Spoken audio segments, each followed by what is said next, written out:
if people are taking on an exercise program, which I think is generally healthy, walking more, hopefully doing some movement that gets their heart rate up, hopefully lifting some objects that are outside their ability, so then they get stronger and so forth. Okay, great.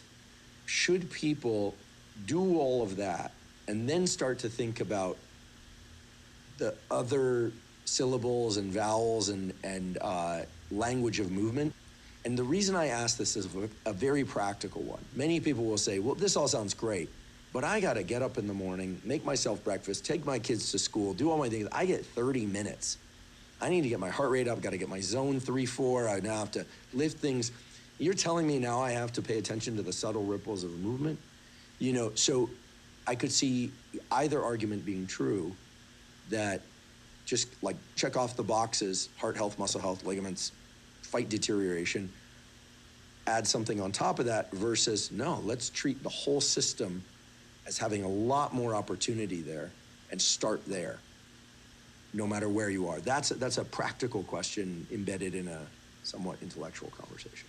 I'll push back. Mm-hmm. The question is already corrupted. First, it's an exercise approach to physicality. I have 30 minutes a day. What do we do that is so important that we don't have time to pay attention to the ripples of movement when we are living our lives? Cooking, doing. When you're listening to me, are you fully engaged and listening to me? Now, we are not using this time well. Even highly productive people, actually those are often the case, they're never using the time well in the sense of that presence. So what I'm suggesting is a paradigm shift in the way that I view my physicality at all, the way that I view my day-to-day, my being. When I'm listening to you, I'm also in the physical experience of what is occurring right now. And I developed this through my practice. We need better education and we need better tools.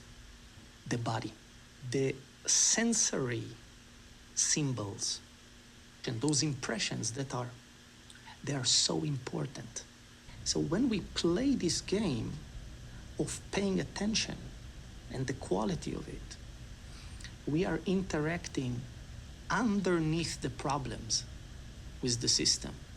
We are going to and I'm talking about this open presence, pre-language thing, to try to find that gentle layer and to try to interact with it. This will transform the body schema.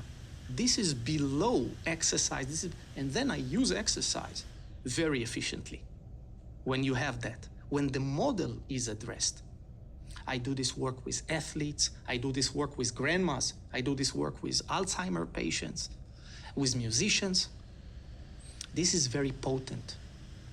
So stop trying to fit me into something corrupted in that sense. I'm telling the world in that physical sense of I gotta fit into this fitness practice. I gotta fit into this exercise idea. Because when I'm looking deeper, I don't see a lot of promise there. Those are positive manipulations. They can be, definitely, but we need to go further, and we're not, because we stay with that 30 minutes a day idea. You don't need to become, like me, a practitioner of movement all day. In the official side, it becomes the unofficial practice. Your way of being, your way of doing things. I turn everything into this. The way that I drink from the cup, the way that I sit right now, the way that I'm listening, and it's coming from the official side of my practice. I had to learn it in a structured way and then to pull it back into my life. Much more important than to learn to meditate, much more potent, because it is meditation in the deep sense of the word.